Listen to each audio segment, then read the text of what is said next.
Good afternoon everyone. कैसे हैं आप सभी? सभी का स्वागत है हमारे चैनल RWA पर। तो आ जाएंगे सभी और आज का सेशन स्टार्ट करते हैं। कैसे हैं आप सभी? जल्दी से बता दीजिएगा। और आज ना आपका एक न्यू टॉपिक होगा सिंधु नदी तंत्र का। ओके, हाँ, क्योंकि गंगा नदी और उसकी जितनी भी सहायक नदियाँ थी वो तो हमने कल की क्लास में कर ली थी। आज जो होगा एक नया टॉपिक सिंधु नदी तंत्र। तो पहले हम मैप वैप बना लेंगे अच्छे से। पहले आप सभी लाइव आ जाइए, उसके बाद सेशन को ना अच्छे से बढ़िया तरीके से स्टार्ट करते हैं। पहले आप सब लाइव आ जाओ जल्दी से। हम्म फिर तो पढ़ना ही पढ़ना होता है। एक बार आपको मैंने पढ़ाना स्टार्ट किया तो फिर तो हम अच्छे से ही एंड करते हैं। ठीक है, तो मैं चाहती हूँ आप जल्दी से सब आ जाएं। गुड आफ्टरनून समीर है जी, बहुत हैं, सभी आ गए हैं। तो ठीक है, पहले तो आप सभी आ जाइए, फिर बहुत अच्छे से आज का सेशन स्टार्ट करते हैं जी।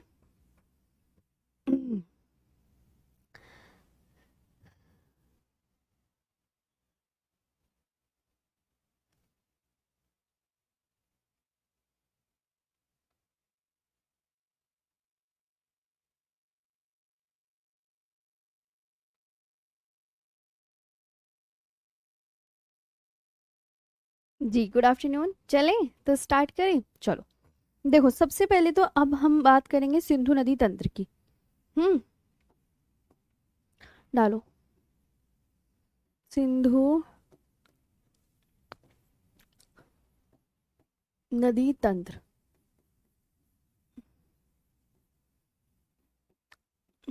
Indus river system.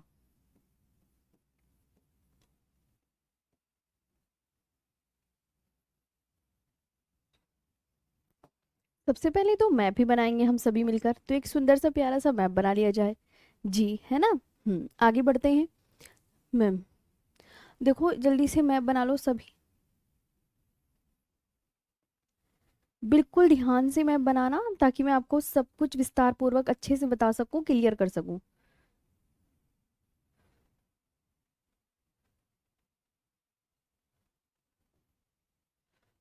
देखो, आप सबसे पहले तो दो रेंजेस बनाएंगे। आपको मैंने कल की रेंजेस बताई थी।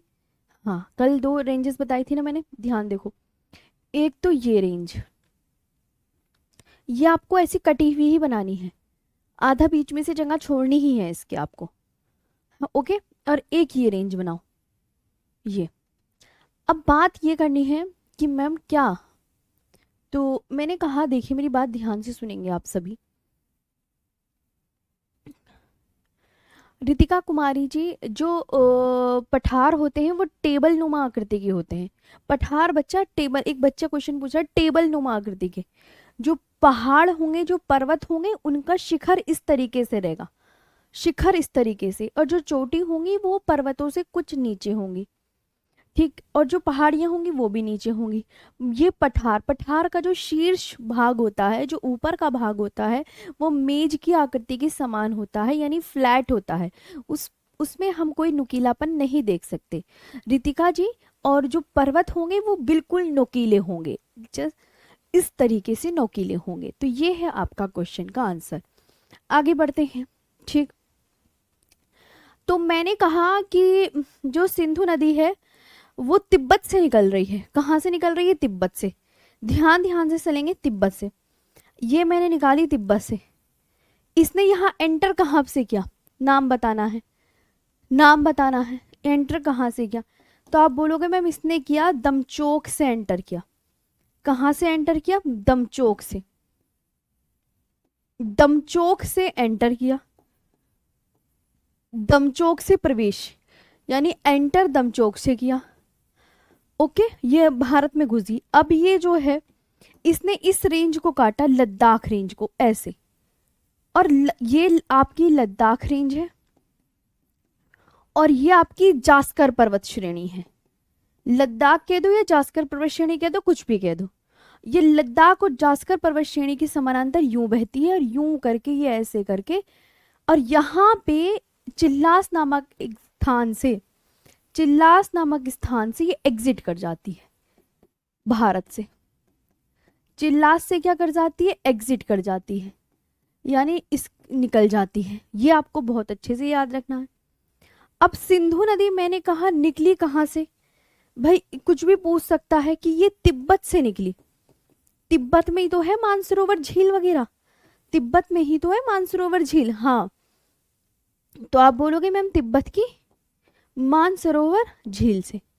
तो आपको इसका मैप अच्छे से डायग्राम बना लिया हो तो मैं आगे बता देती हूँ। तिब्बत की मानसरोवर झील से, ये आपको बहुत अच्छे से बढ़िया से याद रखनी है सारी चीजें। हाँ, तो आप बहुत अच्छे से याद कर लेंगे।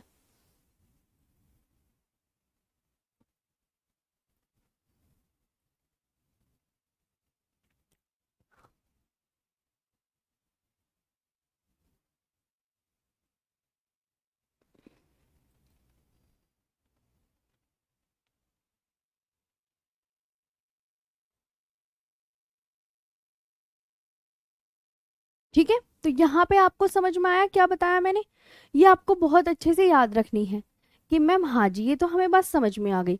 अब देखो मैं आपसे बिल्कुल बात पहले, प्लीज क्लास को अच्छे से समझेंगे, ध्यान देंगे। अब यहाँ पे लेंगे सिंधु नदी तंत्र, इसके बारे में कि मैम ये तिब्बत के मानसरोवर झील से निकली, इसने भारत में प्रवेश किया दमचोक नामक स्थान से, किस पर्वत श्रेणी को काटती है, लद्दाख पर्वत श्रेणी को। ध्यान से क्वेश्चन यही पूछा जाएगा कि किस पर्वत श्रेणी को काट रही है सिंधु नदी, तो आप प्लीज आंसर करेंगे। तो आप बोलेंगे मैम ये जो काट रही है लद्दाख पर्वत श्रेणी को काट रही है, किसको काट रही है, लद्दाख को।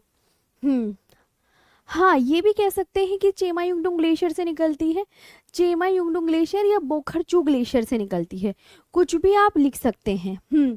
तो ये आपको याद रखना है। अब आपको समझ में आ गया। और ये आपकी कौन सी नदी है, इंडस। इंडस, इसे सिंधु नदी भी बोलते हैं। अब इसके बारे में एक एक पॉइंट आप विस्तार पूर्वक लिख लेंगे। चलो सबसे पहले तो याद रखेंगे मैम, अच्छा ध्यान से सभी बच्चे अच्छे से पढ़ेंगे, जितनी मैं बोल रही हूँ चीज़ें वो आपको बहुत अच्छे से याद रखनी है, ठीक है। हाँ सभी बढ़िया से पढ़ेंगे। तो अब देखो यहाँ पे लिखेंगे इंडस, इंडस का मतलब होता है सिंधु। सिंधु, ये आपको बोल सकते हैं कि ma'am Indus also known as Sindhu, Sindhu भी कह सकते हैं इसे। ठीक, ये ओरिजिनेट कहाँ से होती है, सिंधु का उद्गम बता दो, सिंधु का उद्गम बता दो कहाँ से निकलती है, उद्गम बता दो। तो आप बोलोगे मैम ये निकलती है कहाँ से, आप या तो चेमायुंगडुंग ग्लेशियर कह दो या बोखरचू ग्लेशियर कह दो। ठीक, अगर आपसे पूछे कि किस पर्वत श्रेणी से निकलती है, किस माउंटेन से निकलती है, तो आप बोलोगे कैलाश, कैलाश माउंटेन रेंज, ये लिख सकते हैं। मैंने कहा किस लेक से निकलती है, तो लेक में आप लिखेंगे मानसरोवर लेक। कौन सी लेक से निकलती है, तो आप क्या बोलोगे मैम मानसरोवर लेक से। फिर इसमें एक क्वेश्चन पूछा जाता है कि मैम किस जो है ग्लेशियर से निकलती है, ग्लेशियर से, तो आप क्या बोलोगे मैम चेमायुंगडुंग ग्लेशियर, और चेमायुंगडुंग ग्लेशियर को ही बोखरचू ग्लेशियर भी कहते हैं, ये याद रखना है ना। चेमा युंग डुंग ग्लेशियर, ये आपको बढ़िया से याद रखना है। इसके अब वो लिखेंगे कि मैम ये किस पर्वत से निकली, कैलाश पर्वत श्रेणी से, कैलाश पर्वत से। किस झील से निकली, मानसरोवर झील से, मानसरोवर झील से। फिर मैंने कहा किस ग्लेशियर से निकली, आप बोलेंगे चेमायुंगडुंग ग्लेशियर। चेमायुंगडुंग ग्लेशियर का ही अन्य नाम क्या है, बोखरचू ग्लेशियर। क्या है, चेमायुंगडुंग ग्लेशियर, इसे ही बोखरचू ग्लेशियर भी कहते हैं। ये भी आपको बहुत अच्छे से याद रखना है। तो इससे आपसे कुछ भी पूछे आपको ये बताना है। यहाँ तक आपको समझ में आ गई, ये बता दो पहले। हाँ, इसका नाम अगर आपसे कोई पूछे कि मैम दया, ध्यान से सुनेंगे सभी स्टूडेंट, तो आप बोलोगे मैम बोखरचू ग्लेशियर को ही चेमायुंगडुंग ग्लेशियर कहते हैं। अब आप बोलोगे मैम, यहाँ पे लिखेंगे, ये भी आपने लिखी मैम तिब्बत में सिंधु नदी को क्या कहते हैं, तो आप बोलेंगे ma'am it is known as Singi Khambab in Tibet. Tibet में सिंधु नदी को सिंगी खम्बाब कहते हैं। तिब्बत में इसका नाम क्या है, तिब्बत में, तिब्बत में नाम बताओ। तिब्बत में नाम क्या है? सिंधु नदी का। तो आप बोलोगे मैम तिब्बत में सिंधु नदी का नाम। सिंधु नदी को सिंगी खंबाब कहते हैं, सिंगी खंबाब कहते हैं। ये बढ़िया से याद रखेंगे। तिब्बत में क्या कहते हैं? तिब्बत में सिंधु नदी को सिंगी खंबाब कहते हैं। It is known as Singi खंबाब।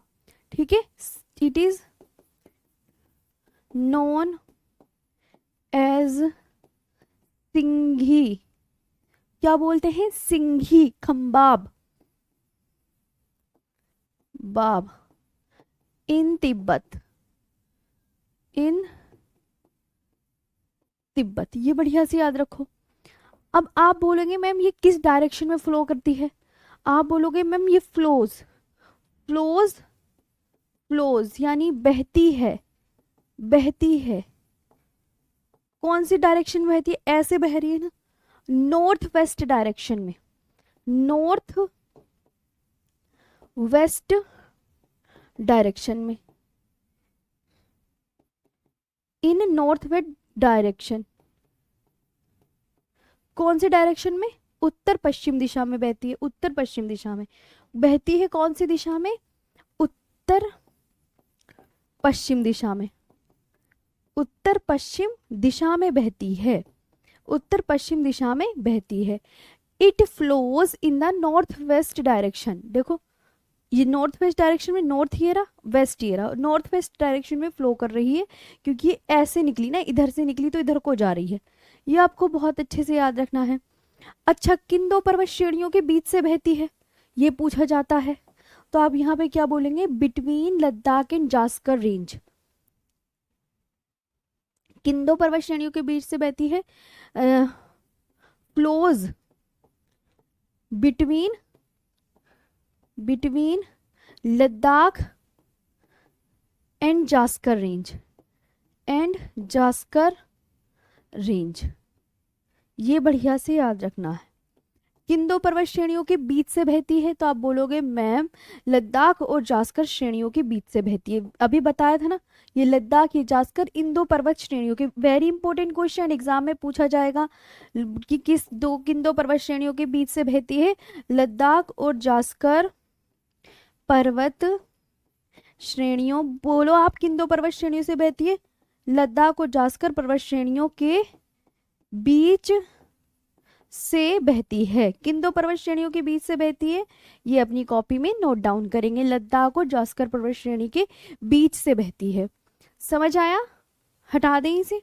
जी, लिख लिया हो तो मुझे बता दीजिए, मैं आपको दूसरी चीज बताती हूँ। हाँ, नहीं, नॉर्थ, जी हो गया। हाँ जी सुनील जी, चले आगे बढ़ते हैं। इसके बाद देखिए दूसरी चीज। अब मैंने कहा it cuts across the Ladakh range. मैंने कहा ये किस पर्वत श्रेणी को काटती है? किस पर्वत श्रेणी को काटती है? तो आप बोलेंगे ma'am it cuts across the, it cuts across the Ladakh range, Ladakh range. किस पर्वत श्रेणी को काट के बताया मैंने? आप बताया करो, एग्जाम में पूछे जाते हैं मैम। लद्दाख श्रेणी को, सिंधु नदी, सिंधु नदी किस पर्वत श्रेणी को काट के बहती है? लद्दाख श्रेणी को काटती है। लद्दाख श्रेणी को, किस पर्वत श्रेणी को काटती है? बोलो, बोला करो। जब मैं कहती हूं तो प्लीज आप अपने इसमें बोला करो कि ये लद्दाख पर्वत श्रेणी को काटती है। ये आपको बहुत अच्छे से याद रखनी है। ठीक है, बहुत बढ़िया, शाबाश, ये अच्छे से याद कर लेना है। इसकी आप बोलेंगे लेफ्ट बैंक ट्रिब्यूटरीज बता दो, है ना? तो मैं LBT सिंधु की मैं बड़ा करके नहीं लिखूंगी, ये लिख दिया मैंने इंडस। ये आप समझ लेना, इसकी बाएं तट की, बाएं तट का मतलब लेफ्ट, LBT, LBT का मतलब लेफ्ट बैंक ट्रिब्यूटरीज, है ना? तो तुम्हें इतना तो पता ही होगा लेफ्ट बैंक ट्रिब्यूटरीज कौन कौन सी हैं। आप बोलेंगे मैम इसकी जो लेफ्ट बैंक ट्रिब्यूटरीज हैं, बोलिए कौन कौन सी हैं, फटाफट बताओ। हाँ, जी क्या बताया मैम? बोलो बोलो, सब बोलो फटाफट से। और इसके दाएं तट पर स्थित शहर लेह है। मैं कुछ क्वेश्चंस भी लिखवाऊंगी आप सबको, वो भी आपको बहुत अच्छे से याद करने होंगे। तो मैंने कहा अब मुझे इसकी बाएं तट की और दाएं तट की सहायक नदियां बता दीजिए कौन सी है। बताओ सभी।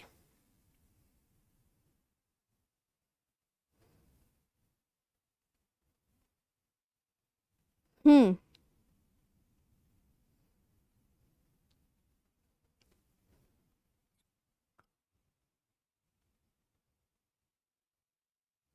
चलो, लिखा आपने? हाँ वेरी गुड, शाबाश। तो आप बोलोगे देखिए मैम, इसकी जो बाएं तट की सहायक नदियां हैं, सबसे पहले तो झेलम, चिनाब,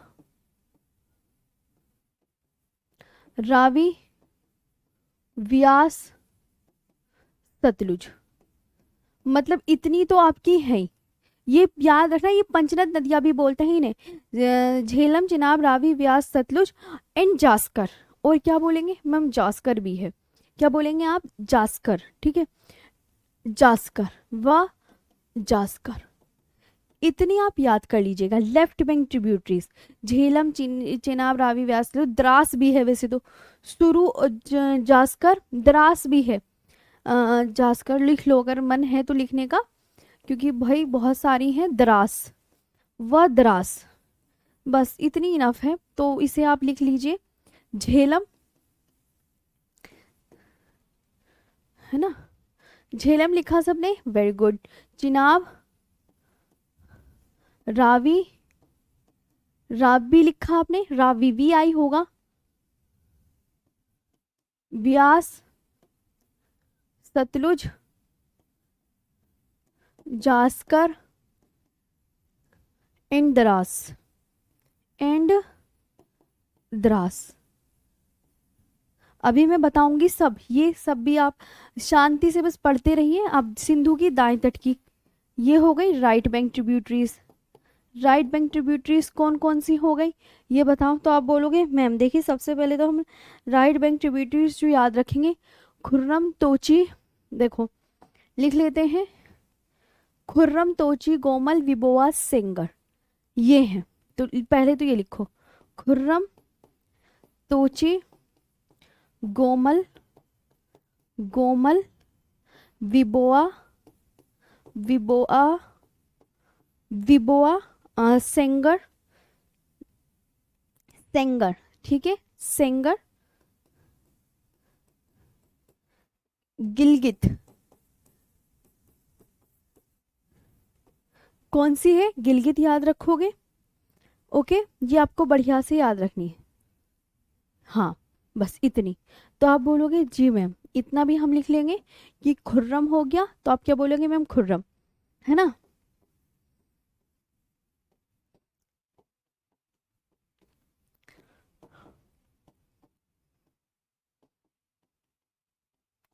विबोआ, ठीक है, सही सही लिखेंगे सारे बच्चे। विबोआ।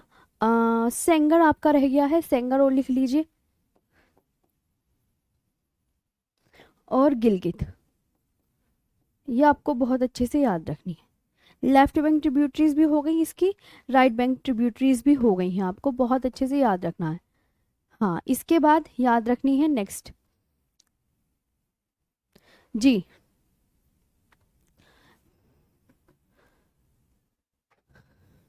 जी बताइए फटाफट से। ठीक, यहाँ तक समझ में आया? ये सारी सब जी बिल्कुल पाकिस्तान में जाती है। पहले इसकी आप ये याद रखो मैम, सिंधु नदी लद्दाख श्रेणी को काटती है। अब इसमें जो सबसे इम्पोर्टेंट बात है, ये हो गया। अब इनमें से ही पंचनद नदियां हैं जो बहुत अच्छे से इम्पोर्टेंट हैं, आप सबके लिए पूछी जाती हैं। आपसे एग्जामिनर कह देगा पंचनद नदियां कौन सी हैं। भाई इनकी मैम, ये आपके अजीब नाम नहीं है। खुर्रम, तोची, गोमल, विबोआ, सेंगर, खुर्रम, तोची, गोमल, विबोआ, सेंगर, दो तीन बार बोलोगे अपने आप याद हो जाएगी। अब आते हैं कि पंचनद नदियां कौन सी हैं। बहुत इंपॉर्टेंट क्वेश्चन है।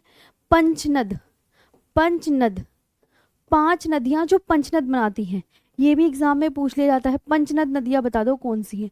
पंचनद यानी 5 रिवर्स ऑफ पंजाब, इसका मतलब होता है 5 रिवर्स ऑफ पंजाब। तो आप क्या बताएंगे कौन सी हैं, बहुत इंपॉर्टेंट है, एग्जाम में पूछी जाती हैं।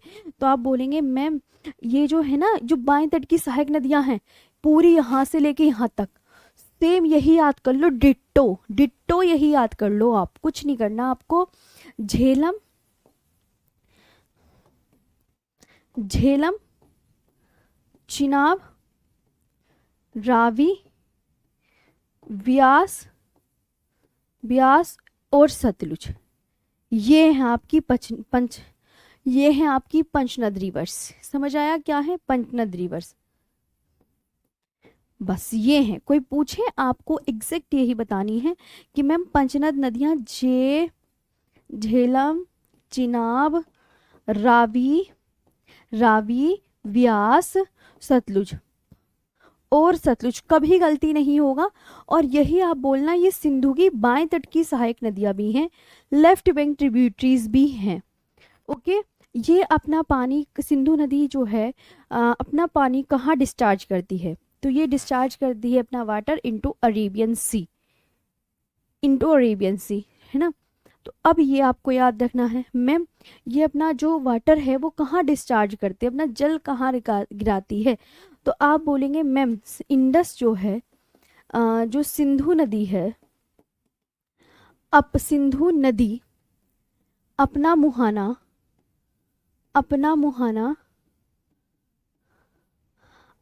अरब सागर में बनाती है, अरब सागर में, मतलब अंतिम रूप से अरब सागर में गिर जाती है, अंतिम रूप से अपना मुहाना अरब सागर में बनाती है। ये बढ़िया से याद रखना है, ठीक है। तो इंडस आपको याद रखनी है कि मैम यहाँ पे लिखेंगे डिस्चार्ज, डिस्चार्ज, ठीक, it's water into Arabian Sea, Arabian Sea, Arabian Sea, forming a delta, delta का निर्माण करती है। ये भी अगर लिखना हो कि सिंधु नदी किसका निर्माण करती है, डेल्टा का। तो ये पूरा आपको मैंने सिंधु नदी के बारे में कवर करवा दिया है। यहाँ तक आपको समझ में आया तो प्लीज़ मुझे बता दें जी, यहाँ तक समझ में आया जी। ये आपको बहुत अच्छे से याद रखना, मतलब ये पूछा जाएगा एग्जाम में तो आप लाइन से आंसर करेंगे कि अच्छा मैम ये है, अच्छा मैम ये पंचनद नदियाँ ये हैं, दाएं तट की सहायक नदियाँ ये हैं, बाएं की ये हैं, सिंधु नदी लद्दाख कौन सी श्रेणी को काटती है? आप क्या बोलेंगे? लद्दाख को काटती है। फिर आप बोलेंगे अच्छा मैम ये इंदो पर्वत श्रेणियों के बीच से बहती है। ये आपसे एग्जाम में क्वेश्चन पूछे जाएंगे।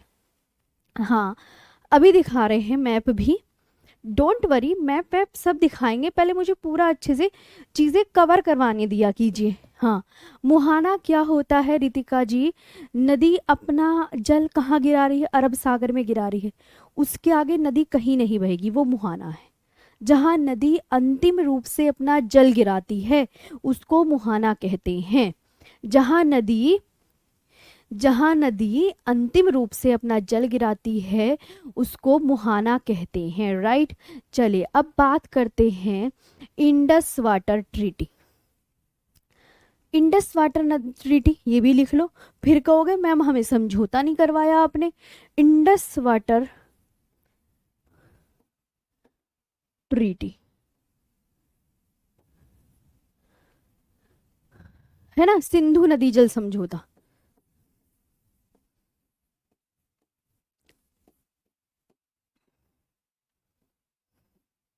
बस शॉर्ट में ही याद करो, ज़्यादा बड़ा नहीं, अच्छे से मैं एक्सप्लेन कर रही हूँ, शॉर्ट में नहीं, बोल लॉन्गेस्ट, बिल्कुल अच्छे से आपको ब्रीफ में सब चीज़ें यहाँ पे मैं बता रही हूँ।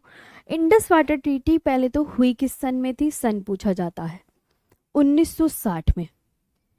ईस्टर्न रिवर्स कौन सी है? तो आप बोलोगे अच्छा मैम जो ईस्टर्न रिवर्स हैं, ईस्टर्न रिवर्स कौन कौन सी हैं मैम? ईस्टर्न रिवर्स यानी आप बोलेंगे मैम इसे बोलते हैं पूर्व की नदियाँ। ब्यास, रावी और सतलुज। ब्यास, रावी, ब्यास हो गया, रावी हो गया, एंड सतलुज, ये जो हैं इस part of India, is part of India, मतलब ये जो 3 नदियां हैं इज पार्ट ऑफ इंडिया, 3 नदियां ये इंडिया के अंतर्गत आएंगी। यानी जो पूर्वी पूर्वी नदियां हैं, पूर्वी नदियों के नाम याद करने हैं आप सबको कि पूर्वी नदियां ब्यास, रावी, सतलुज और सतलुज।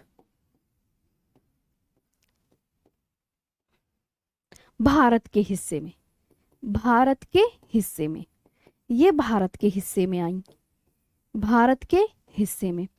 और जो आपको मैं बता रही हूँ, जो आपको मैं बता रही हूँ कौन सी रिवर्स, आप बोलेंगे वेस्टर्न रिवर्स। वेस्टर्न रिवर्स कौन सी हैं? अब ये देखो, यहाँ लिख देते थोड़ा इधर, वेस्टर्न रिवर्स। वेस्टर्न रिवर्स यानी आपकी पश्चिमी नदियाँ, उसमें कौन कौन आएंगी? Indus, Chenab and Jhelum. Indus, Chenab and Jhelum, and Jhelum, and Jhelum is part of Pakistan, is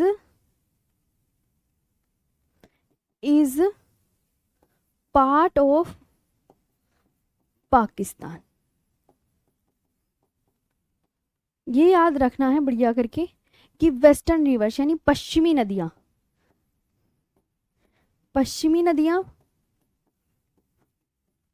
कौन कौन सी हैं? सिंधु है, चिनाब है, चिनाब है और झेलम, और झेलम, 3 झेलम पाकिस्तान के हिस्से में, पाक के हिस्से में, ये पाक के हिस्से में आएंगी, समझे? पाक के हिस्से में।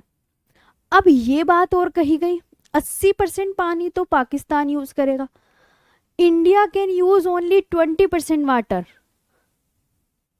Of the total water carried by Indus river system, 20% पानी यूज करेगा।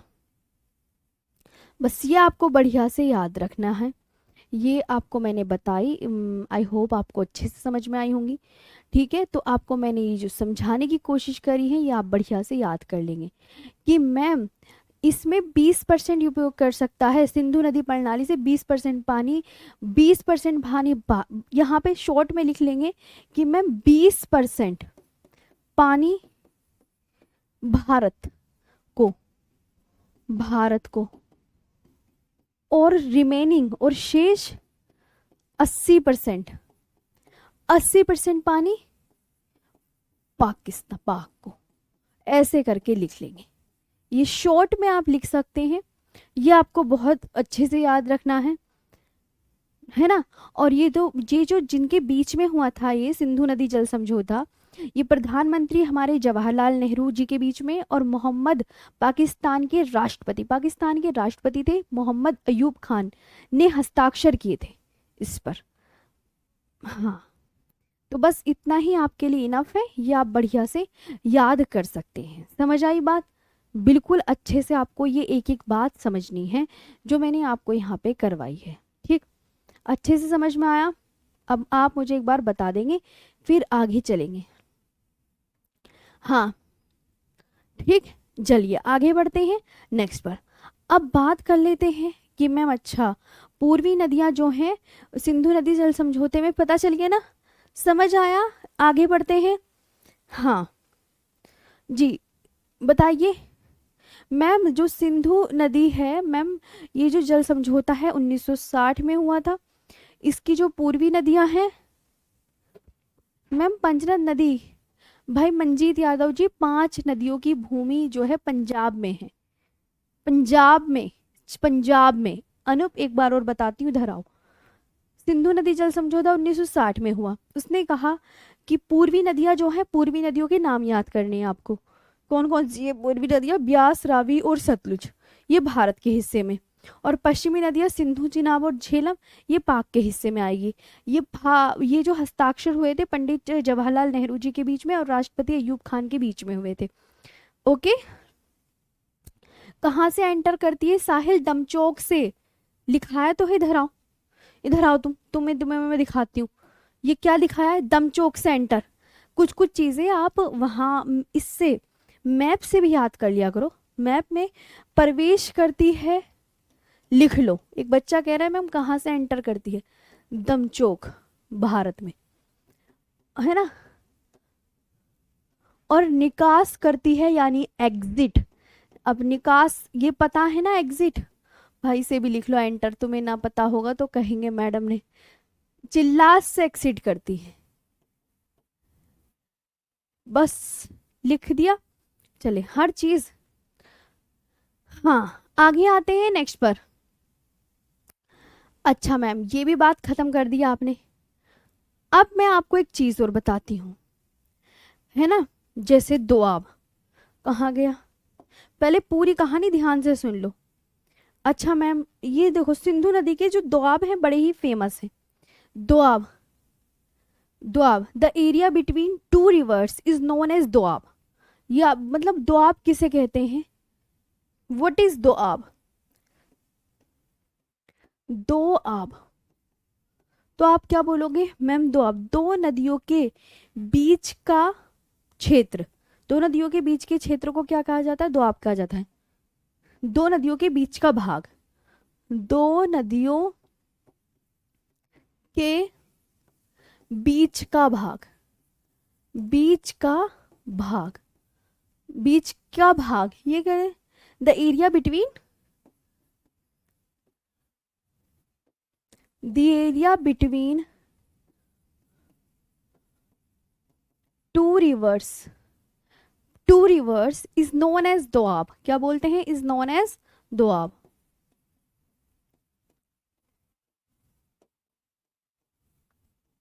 Is known as Doab, right जी।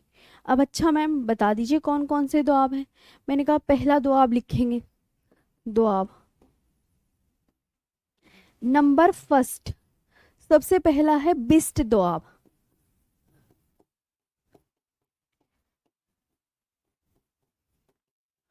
बिस्ट दोआब पूछा जाता है।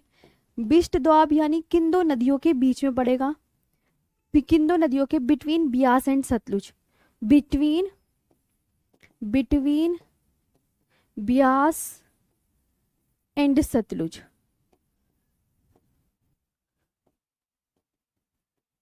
सतलुज और ब्यास और सतलुज नदियों के बीच में, ब्यास और सतलुज नदियों के बीच में।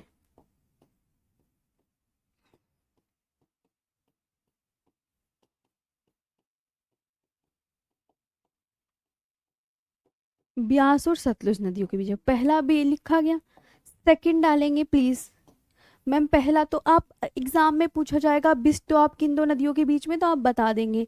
बारी दोआब, बारी बोले किसके बीच में है, बारी दोआब, बारी दोआब बताओ फटाफट से आंसर प्लीज। जो बारी दोआब है आप बोलोगे between Beas and Ravi, between, between Beas and Ravi, Ravi और ब्यास नदियों के बीच में, ब्यास और रावी नदियों के बीच में, ब्यास और रावी नदियों के बीच में,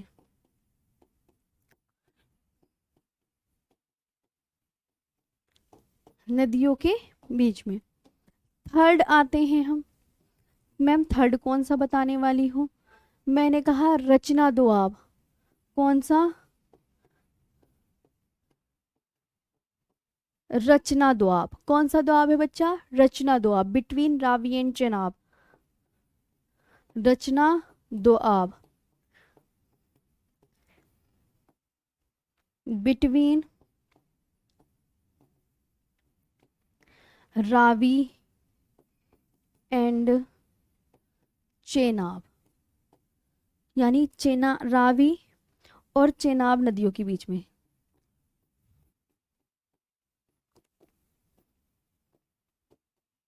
चेनाब नदियों के बीच में, ये बढ़िया से याद रखना है, रावी और चिनाब नदियों के बीच में। नेक्स्ट आता है चज दोआब। कौन सा दोआब आता है बच्चों? चज दोआब। चज दोआब।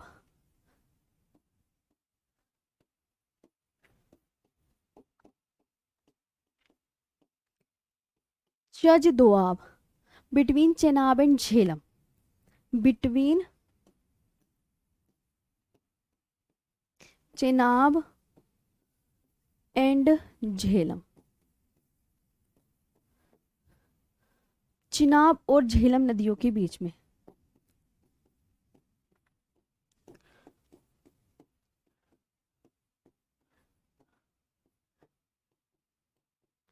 नदियों के बीच में। ओके, समझ आया? पहले तो आप मुझे ये बता दीजिए, यहां तक समझ आया? सिंध सागर दोआब एक और है, सिंध सागर दोआब। ये कौन से नंबर का हो गया? फोर्थ। ये फिफ्थ।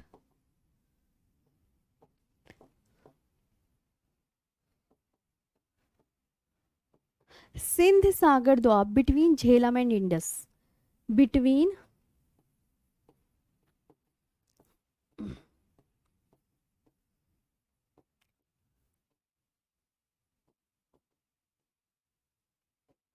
ठीक है, सिंध सागर दोआब।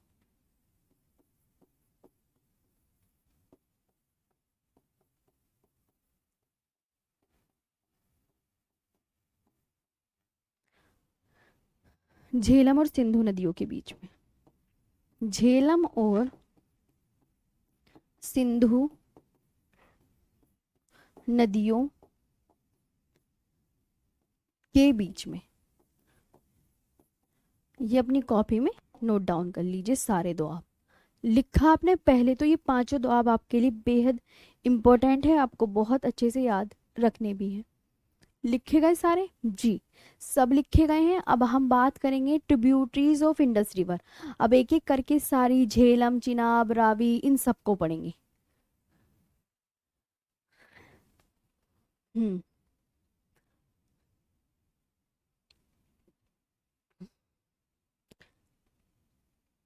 ठीक है। हाँ जी, यहाँ तक समझ में आया? आप ये देख सकते हैं मैम, ये जो रचना दोआब है, देखो रैच है, ये से इसके ना शुरू में इधर आओ, मैं तुम्हें एक चीज सिखाती हूँ। रे से रावी, चे से चिनाब, ऐसे याद रखना। ब से बियास, र से रावी, बी से बियास और सा से सतलुज, मतलब शुरू में इनके वो दे रखे हैं। अगर ध्यान से देखो तो समझ आ रहा है ना कैसे? मैम शुरू के जो दो वर्ड हैं उन्हीं से ही नदियों के नाम है। शुरू के जो दो वर्ड है उन्हीं के नदियों के नाम है। शुरू के दो वर्ड से ही नदियों के नाम है, प्लीज आप ये देख लीजिएगा ध्यान से। शुरू के दो से। हाँ मैडम जी अब छुट्टी, अच्छा जी ओके, कोई छुट्टी पुट्टी नहीं है। जस्ट दो आप देखो, शुरू के दो वर्ड चिनाब और झेलम नदियों के बीच में। अब हम इनको एक एक करके इनके ट्रिब्यूटरीज के बारे में पढ़ते हैं। सबसे पहले अब झेलम के विषय में पढ़ेंगे। हाँ मैम पढ़ना तो है ना, कोर्स भी अच्छे से कंप्लीट करना है ना। तो देखो झेलम बात कर रहे हैं अब हम यहाँ पे झेलम की, तो मैं चाहती हूँ आप सभी जल्दी से अच्छे से पढ़ लें। हाँ जी, आप ये तो हो गया ना। हाँ मैम, सबसे पहले देखो झेलम का मैप बनाते हैं। अब इसकी सारी झेलम, चिनाब, रावी, व्यास, जैसे कल गंगा की लिखी थी ना सहायक नदियां, सेम इसकी भी ऐसी लिखेंगे। मैप बनाओ।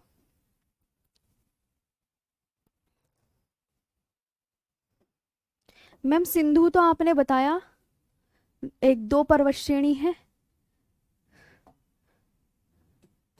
यूं निकली, यहां से एंटर करी, यूं यूं यूं और ऐसे यूं एंटर करी, ये करना है। अब मेरी बात ध्यान से सुनो।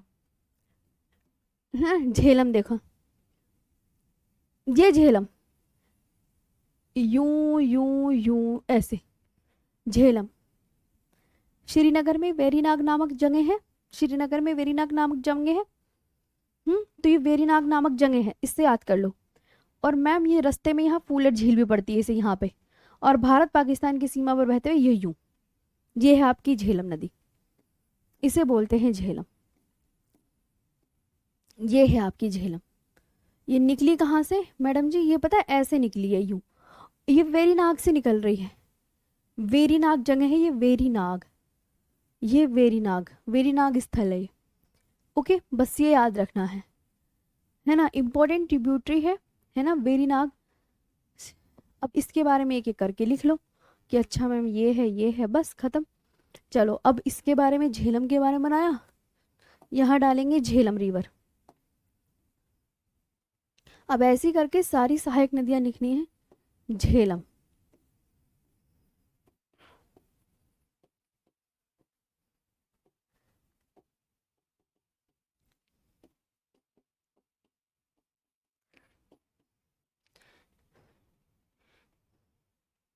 कश्मीर के वेरीनाग नामक स्थान से, है ना, कहाँ से निकलती है? वेरीनाग नामक स्थान से। वेरीनाग, कश्मीर के वेरीनाग नामक स्थान से, वेरीनाग नामक स्थान से। या आप बोल सकते हैं शेषनाग झील से भी निकलती है, शेषनाग झील भी लिख सकते हैं, कुछ भी लिख सकते हैं। मैम अगर उसने पूछा किस स्थान से निकल रही है तो आप लिखेंगे मैम श्री वेरीनाग, है ना, कश्मीर के वेरीनाग नामक स्थान से, है ना, वेरीनाग, वेरीनाग से, वेरीनाग से, वेरीनाग नामक स्थान से निकल रही है। फ्रॉम वेरीनाग नाम, फ्रॉम वेरीनाग प्लेस, है ना, ये याद कर लेना। पूछे किस लेक से निकल रही है, भाई लेक भी पूछ सकता है। शेषनाग झील से, शेषनाग झील से।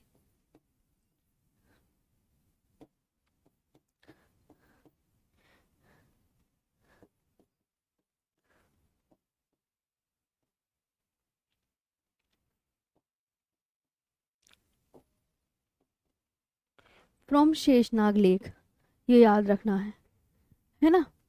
इसकी जो ट्रिब्यूटरीज हैं, पोहरू और किशनगंगा, पोहरू और किशनगंगा, क्या है आप बोलोगे मैम?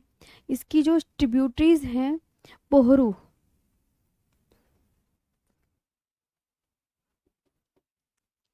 झेलम की ट्रिब्यूटरी,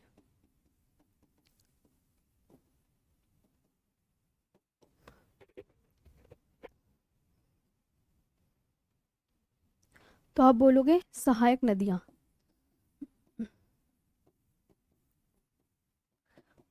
पोहरू और किशनगंगा। क्या बोलोगे? पोहरू एंड किशनगंगा।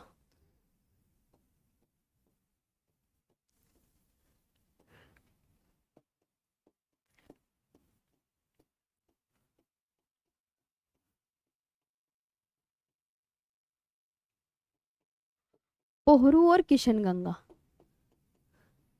ये आपको बढ़िया से याद रखनी है ना।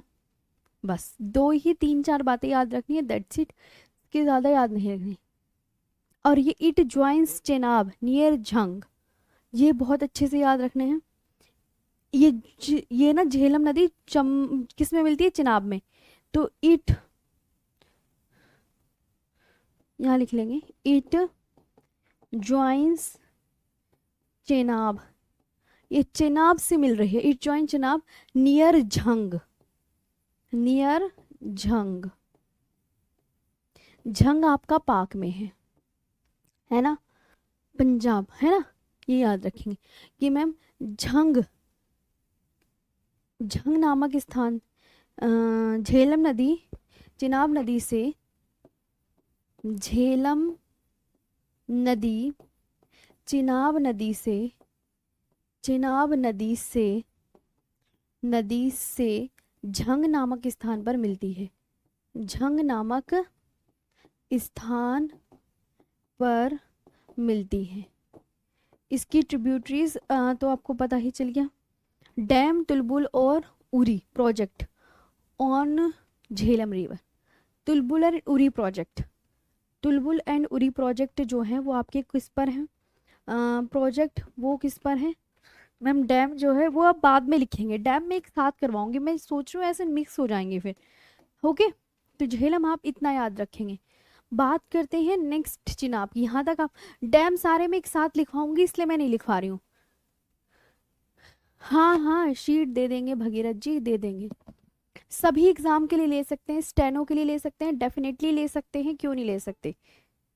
हाँ जी, बिल्कुल, वाई नॉट, क्यों नहीं ले सकते, हमेशा ले सकते हैं। कोई से भी एग्जाम के लिए आप मेरे से ज्योग्राफी पढ़ो, मैं बिल्कुल डिटेल में पढ़ा रही हूँ। एंड जो डैम है देखो, झेलम नदी पे मुझे पता है कौन कौन से डैम है। तुलबुल और उरी डैम है, तुलबुल और उरी डैम जो है ऑन झेलम रिवर। बट मैं सोच रही हूँ कि जो डैम है वो सारे हम एक साथ लिखेंगे, इसलिए मैं यहाँ पे नहीं बताना चाह रही। आपको मन है लिखने का तो आप लिख सकते हैं कि तुलबुल और उरी डैम जो है वो झेलम रिवर पर है, तुलबुल और उरी डैम, है ना? हाँ जी भगीरथ, कर दिया आपका रिप्लाई। बात करते हैं चिनाब की। मैम चिनाब बता दीजिए अब। एक रिवर हो गई, नेक्स्ट डालो चिनाब। चिनाब में आपको जो पढ़ना है वो मैप कहाँ है यही बता देते हैं। चिनाब निकलती है दो नदियों की संगम से, राइट? हाँ मैम, नहीं नहीं, आज काफ़ी नहीं है, मैं चाहती हूँ पूरा करो ताकि आपका कोर्स भी अच्छे से टाइमली कंप्लीट हो। It is formed by two streams. Chenab जो है वो टू स्ट्रीम से मिलकर बनती है। फर्स्ट जो है आपकी कौन सी है? चंद्रा एंड भागा। इधर आओ, अब मैं बताती हूँ। देखो, एक तो सपोज करो ये है चंद्रा नदी, एक ये नदी है भागा, एक चंद्रा एक भागा, नाम पढ़ लो, मैडम ने दो नदियां निकाली है चंद्रा और भागा। चंद्रा और भागा जो है आपस में मिली टंडी पर। टंडी एक जगह का नाम है जो है आपकी हिमाचल प्रदेश में, ये आपस में यहाँ मिल गई, ये जगह का नाम है टंडी। टंडी जगह आपकी हिमाचल प्रदेश में है, ठीक। और ऊपर को जब ये यूं करके बही तब इसका नाम चिनाब पड़ा, यहाँ से इसका नाम चिनाब पड़ा, और यूं करके और ऊपर से जो झेलम थी वो इसमें मिल गई। कहाँ मिली झेलम? झंग नामक स्थान से, झंग नामक स्थान पर तो मिली, अभी लिखवाया तो है। तो आप ये बोलेंगे मैम चिनाब नदी का जो पुराना नाम है वो अस्किनी है। It is formed by two stream, दो नदियों के मिलने से बनती है चंद्रा और भागा। कहाँ मिलती है? हिमाचल प्रदेश के टंडी नामक स्थान पर ये मिल गई। टंडी नामक स्थान पर जब ये मिलती है तो आगे इसे चिनाब बोलते हैं। आगे बच्चों इसका नाम क्या पड़ता है? चिनाब। कि मैम निकलेगी तो ये चंद्र और भागा दो नदियों के मिलने से बनती है, इसलिए इसे हिमाचल प्रदेश में चंद्रभागा नदी भी कहते हैं। चिनाब नदी को हिमाचल प्रदेश में चंद्रभागा नदी भी कहते हैं। तो ये आपको समझाया। हाँ, और ये कह देते हैं कि इट ओरिजिनेट्स नियर बारालाचला पास, कि निकलती है बारालाचला दर्रे से है। It is the largest tributary of Indus, Sindhu की सबसे विशाल सहायक नदी है ये चिनाब। सबसे विशाल, सिंधु की सबसे लंबी सहायक नदी है। ओके, तो इसके बारे में अब डिटेल में यहाँ पे कर ले। जी बता दीजिए आप फटाफट से। जी नहीं नहीं, टुडे इनफ ये नहीं लिखने की आवश्यकता नहीं है, जब इनफ होने की ज़रूरत होगी मैं खुद बता दूंगी आपको, ऐसा नहीं है। कोर्स भी हमें टाइमली कंप्लीट करना है, तुम्हारा कुछ नहीं है। तुम तो एक मैसेज कर देते हो कुछ भी, है ना? चिनाब का यहाँ पे लिखेंगे मैम, इसका जो ओल्ड नेम है अस्किनी है। चुपचाप पढ़ा करो जब लिखवाया करूँ मैं आराम से यहाँ पे। अस्किनी अभी समझा दिया है, प्लीज लिखेंगे। ओरिजिनेट, इसका origin from Baralacha La pass, from बारा कौन सी पास से निकलती है? आप बोलेंगे मैम बारालाचा ला पास, बारालाचला दर्रे से निकलती है। अच्छा, उद्गम बारालाचला पास।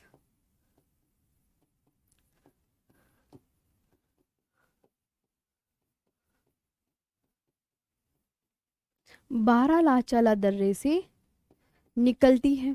ये आपको बहुत अच्छे से याद रखना है ना। अब आपको जो अच्छे से याद है, it is the largest tributary of Indus.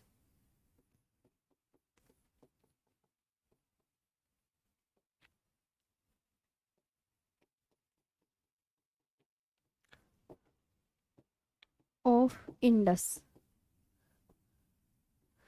Sindhu की सबसे लंबी सहायक नदी है।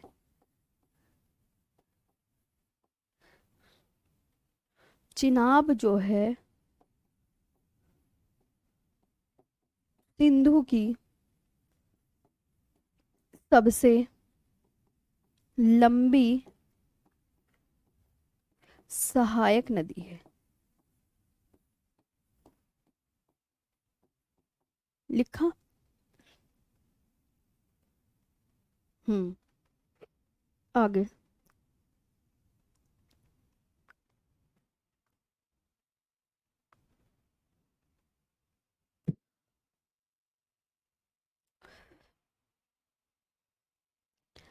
जो ये बनती है दो नदियों के मिलने से बनती है। चिनाब नदी जो निकलती है वो दो नदियों के मिलने से बनती है। तो लिखेंगे चिनाब के बारे में।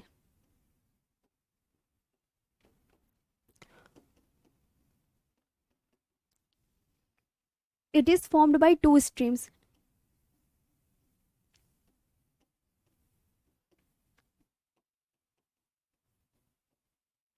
टू स्ट्रीम्स कौन कौन सी?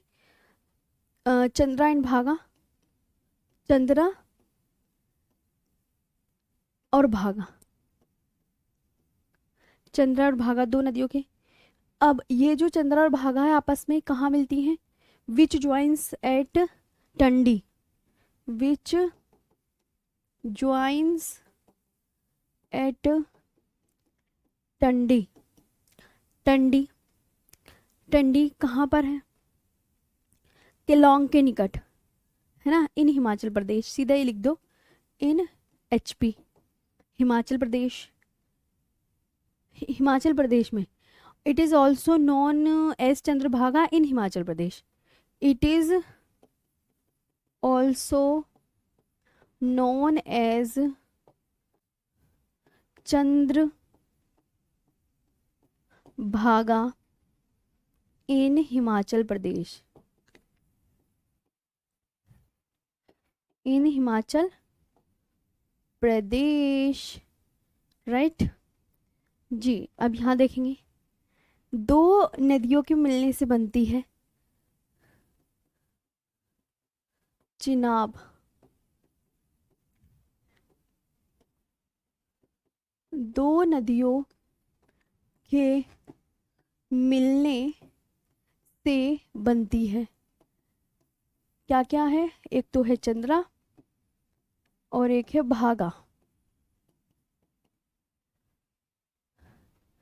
ये दोनों नदियां आपस में हिमाचल, ये दोनों चंद्रा और भागा नदियां आपस में, चंद्रा और भागा नदियां आपस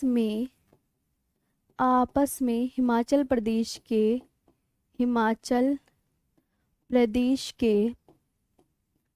टंडी नामक स्थान पर मिलती हैं। टंडी नामक स्थान पर मिलती हैं।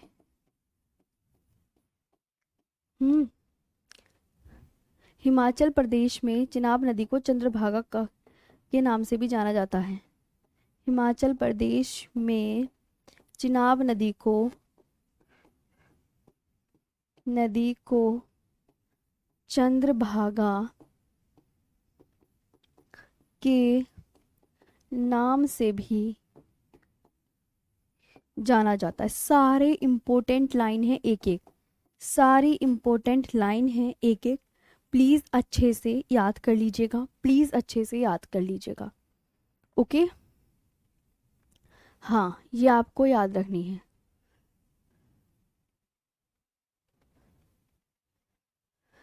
Dulhasti hydroelectric project, Salal hydroelectric project and Baglihar project are located on this river.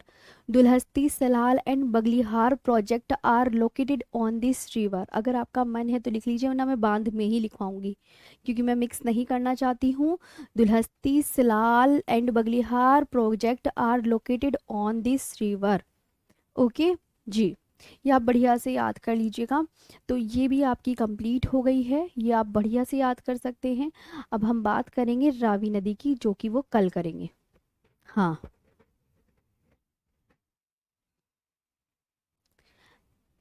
Dharmpal जी मेरे प्यारे भाई, आप देख सकते हैं मैंने आपको बाइलिंगुअल लिखती हूँ पूरा A to Z.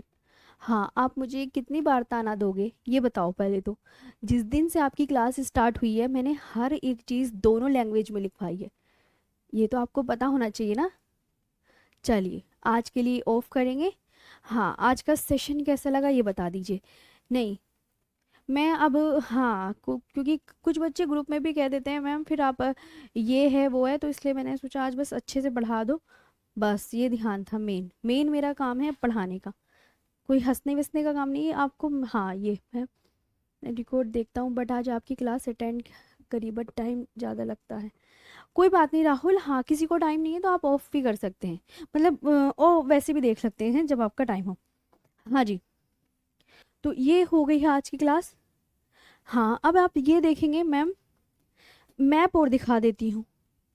मैप आपका मन हो तो मैप आप देख लीजिएगा. एक ये मैप है, सारे मैप दे देती हूँ आज मैं, सब मैप लेकर आई हूँ, मैप देख लीजिएगा. सेशन कैसा लगा अब ये बता दीजिए. है ना, ये देखो, ये मैप कल बताएंगे. अच्छा, मैप कल दिखा देंगे. मैं आपको मैप प्रोवाइड कर रही हूँ, आप देख लीजिएगा. हाँ, मैप अच्छे से गंगा वंगा का सबका प्रोवाइड कर रही हूँ, आप प्लीज़ मैप जरूर देखिएगा. है ना, और कल हम पढ़ेंगे कौन सी रिवर बच्चा, रावी रिवर पढ़ेंगे. हाँ, रावी रिवर पढ़ेंगे, कल हम रावी रिवर से स्टार्ट करेंगे. ओके, चलो सेशन को एंड किया जाए. बहुत अच्छे से पढ़िएगा, आई होप सेशन आपको बहुत अच्छा लगा हो. हाँ, बस आप अच्छे से याद कर लीजिएगा सब चीज़. कल हम रावी नदी पढ़ेंगे, रावी, व्यास और सतलुज, फिर हम ब्रह्मपुत्र नदी पर आ जाएंगे. हाँ, नेक्स्ट क्लास का टाइम हो गया है वैसे भी. हाँ हाँ हाँ बिल्कुल. आज बिल्कुल मैं भी चाहती हूँ सब इंजॉय करके ही पढ़े मेरा सेशन, मैं तो खुद यही आपसे चाहती हूँ. Okay, thank you. अरे भाई, ये ट्रिब्यूटरीज नहीं होती इनकी. हाँ जी चलो. हाँ जी, रूपम कुमारी जी हो गई है.